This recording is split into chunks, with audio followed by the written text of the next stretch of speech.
ಕುಮಾರಸ್ವಾಮಿ ನಡೆಸಿದ್ದ ಸಭೆ ಬಗ್ಗೆ ಶುರುವಾಯಿತು ಗೊಂದಲ.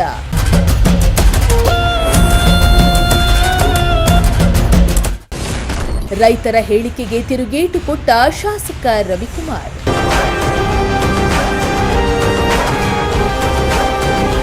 ಚಿಕ್ಕಬಳ್ಳಾಪುರ ಜಿಲ್ಲೆಯ ಶಿಡ್ಲಘಟ್ಟ ತಾಲೂಕಿನ ಜಂಗಮಕೋಟೆ ಹೋಬಳಿ ವ್ಯಾಪ್ತಿಯ ಸುಮಾರು 2800 ಎಕರೆ ಭೂಮಿಯನ್ನ ಕೆಐಡಿಬಿಗೆ ಸ್ವಾಧೀನಪಡಿಸಿಕೊಳ್ಳುವ ವಿಚಾರ ದಿನದಿಂದ ದಿನಕ್ಕೆ ಕಾವು ಪಡೆದುಕೊಳ್ಳುತ್ತಲೇ ಇದೆ.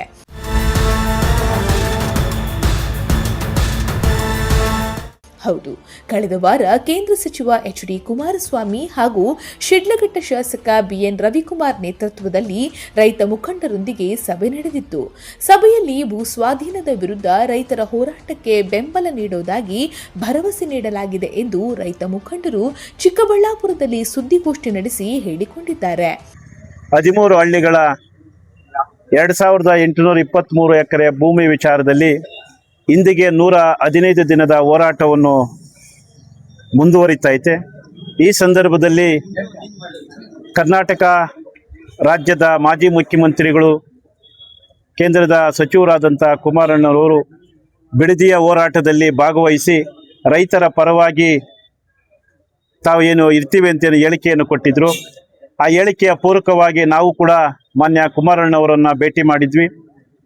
ಅಣ್ಣ, ನೀವು ಚಿಕ್ಕಬಳ್ಳಾಪುರ ಜಿಲ್ಲೆ ಆಗಲಿಕ್ಕೆ ಮೂಲ ಕಾರಣಕರ್ತರು, ನೀವು ಕೂಡ ಜಿಲ್ಲೆಯನ್ನು ಮಾಡಿದಿರಿ. ಬರೀ ನೀವು ಬಿಡದಿಯ ರೈತರು ಹೋರಾಟವನ್ನು ಮಾಡ್ತಾ ಇದ್ರಿ, ನಮ್ಮ ಜಿಲ್ಲೆಯ ರೈತರ ಪರವಾಗಿ ಹೋರಾಟವನ್ನು ಮಾಡಬೇಕು ಅಂತೇಳಿ ನಾವು ಒತ್ತಾಸೆಯನ್ನು ಹೇಳಿದ್ವಿ. ಅದರಂತೆ 6ನೇ ತಾರೀಕು ಇಂದು ನಾವು ಬರ್ತೇವೆ ಅಂತೇಳಿ ಏನು ಮಾತನ್ನು ಹೇಳಿದರು. ತದನಂತರ ಶುಕ್ರವಾರ ಹಿಂದೆ 4ನೇ ತಾರೀಕಿಂದ ನಾವು ಕರೆದು ಒಂದು ಮಾನ್ಯ ಶಾಸಕರಾದಂಥ ಚಿಕ್ಕಬಳ್ಳಾಪುರ ಜಿಲ್ಲೆಯ ಶಿಡ್ಲಘಟ್ಟ ಶಾಸಕರನ್ನು ಕೂಡ ಕರೆದು ಸಾಧಕ ಬಾಧಕಗಳ ಬಗ್ಗೆ ಚರ್ಚೆಯನ್ನು ಮಾಡಿ, ಏನು 2 ವರ್ಷದ ಹಿಂದಿನಿಂದನೂ ಕೂಡ ಶಾಸಕರು ರೈತ ಪರವಾದಂಥ ಈ ಒಂದು ವೇದಿಕೆಯಲ್ಲಿ ತಾವು ಕಾಣಿಸ್ಕೊಳ್ಳಲಿಲ್ಲ, ಯಾಕೆ ಅಂತೇಳಿ ಬಗ್ಗೆ ಚರ್ಚೆ ಆಯಿತು. ಎಲ್ಲ ಗಂಭೀರವಾದಂಥ ಚರ್ಚೆ ಆದಮೇಲೆ ಮಾನ್ಯ ರವಿಕುಮಾರ್ ಅವರು ಕೂಡ ರೈತರ ಫಲವತ್ತಾದ ಕೃಷಿ ಭೂಮಿ ಕೈಗಾರಿಕೆ ಬೇಡ, ಕೃಷಿಯೇತರ ಭೂಮಿಯಲ್ಲಿ ಆಗಬೇಕು ಅಂತೇಳಿ ಅವರು ಕೂಡ ಒತ್ತಾಸೆಯನ್ನು ಹೇಳಿದರು. ನಾವು ಕೂಡ ರೈತರ ಪರವಾಗಿ ಇರ್ತೇನೆ ಅಂತೇಳಿ ಹೇಳಿರೋದ್ರಿಂದ ಇವತ್ತು ಪತ್ರಿಕಾಗೋಷ್ಠಿಯನ್ನು ತಮ್ಮಗಳ ಮುಂದೆ ಮಾಡಲಿಕ್ಕೆ ನಾವು ಇಷ್ಟಪಡ್ತೇವೆ. ಇನ್ನೊಂದೆಡೆ ರೈತ ಮುಖಂಡರ ಹೇಳಿಕೆಗೆ ಶಿಡ್ಲಘಟ್ಟ ಶಾಸಕ ಬಿಎನ್ ರವಿಕುಮಾರ್ ಸ್ಪಷ್ಟನೆ ನೀಡಿದ್ದು, ರೈತರೊಂದಿಗೆ ಸಭೆ ನಡೆದಿರೋದು ನಿಜ, ಆದರೆ ಸಭೆಯಲ್ಲಿ ಕೆಐಡಿಬಿ ಭೂಸ್ವಾಧೀನ ವಿಚಾರದಲ್ಲಿ ಯಾವುದೇ ರೀತಿಯ ಭರವಸೆ ನೀಡಿಲ್ಲ. ರೈತರ ಅಹವಾಲುಗಳನ್ನು ಆಲಿಸಿ ಸಂಬಂಧಪಟ್ಟ ಅಧಿಕಾರಿಗಳೊಂದಿಗೆ ಚರ್ಚೆ ನಡೆಸುವುದಾಗಿ ಮಾತ್ರ ತಿಳಿಸಿದ್ದೇನೆ. ರೈತರಿಗೆ ಯಾವುದೇ ಆಶ್ವಾಸನೆ ನೀಡಲಾಗಿದೆ ಎಂಬ ಮಾತು ಸತ್ಯಕ್ಕೆ ದೂರವಾಗಿದೆ ಎಂದು ತಿರುಗೇಟು ನೀಡಿದ್ದಾರೆ. ಶಿಡ್ಲಘಟ್ಟ ವಿಧಾನಸಭಾ ಕ್ಷೇತ್ರದ ಜಂಗಮಕೋಟೆ ಹೋಬಳಿ ಕೆಐಡಿಬಿಗೆ ಸಂಬಂಧಪಟ್ಟಂಗೆ